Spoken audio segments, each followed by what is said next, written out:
চট্টগ্রাম বিশ্ববিদ্যালয়ে ৭ দফা দাবিতে চলমান অনশন শেষ হয়েছে। টানা ৫২ ঘণ্টা অনশনের পর প্রশাসনের আশ্বাসে অনশন ভাঙলেন ৯ শিক্ষার্থী। আজ শুক্রবার বিকেল 4:15টায় উপাচার্য অধ্যাপক ডক্টর মোহাম্মদ ইয়াহিয়া আক্তার জুস খাইয়ে তাদের অনশন ভাঙান। আচ্ছা, বাকি যে ৯ জন আমরা অনশন করতেছেন, আপনারা কি এই মতের সাথে রাজি কিনা?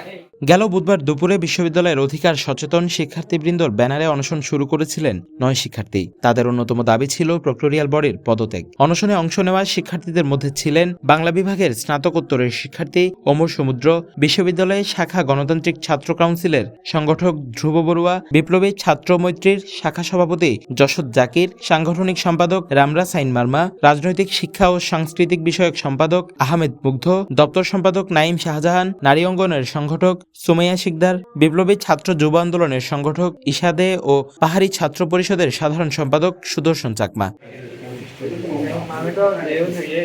অনশন চলাকালে কয়েকজনের শারীরিক অবস্থার অবনতি হলে বিশ্ববিদ্যালয় চিকিৎসা কেন্দ্রে তাদের চিকিৎসা নিতে হয়। প্রক্টোরিয়াল বডির পদত্যাগ ছাড়া অন্যান্য দাবির মধ্যে রয়েছে গ্রামবাসীর সঙ্গে সংঘর্ষে আহত শিক্ষার্থীদের মানসম্মত চিকিৎসার নিশ্চয়তা, ক্যাম্পাসে নিরাপদ আবাসনের ব্যবস্থা, হামলার ভিডিও প্রকাশকারীদের নিরাপত্তা নিশ্চিত করা, প্রকৃত অপরাধীদের বিচার, অন্তর্ভুক্তিমূলক সমন্বয় কমিটি গঠন ও সিন্ডিকেটের সিদ্ধান্ত বাস্তবায়ন। আমাদের ডিসি মহোদয় এখানে বসে আছে, আমরা ৯ জনের পক্ষ থেকে সবগুলো শিক্ষার্থীরা এখানে আছে, ক্যামেরাগুলো এখানে আছে।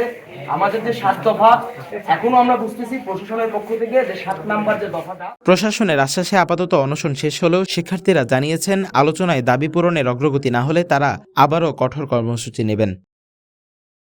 News desk, CTG post, Chittagong.